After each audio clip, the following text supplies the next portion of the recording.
கோபூஜை பண்றத நம்ம வீட்டுல பண்றதை விட 1000 மடங்கு கோடி மடங்கு புண்ணியம் ஜாஸ்தி.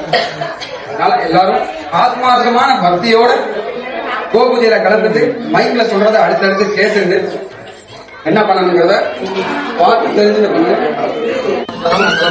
பின்னாடி ஆரம்பிச்சு சுத்தி கோமாதாவை சுத்தி சந்தனம் வச்சு அதன் மேல் குங்குமம் வைத்து பிரதட்சணமா பண்ணணும்.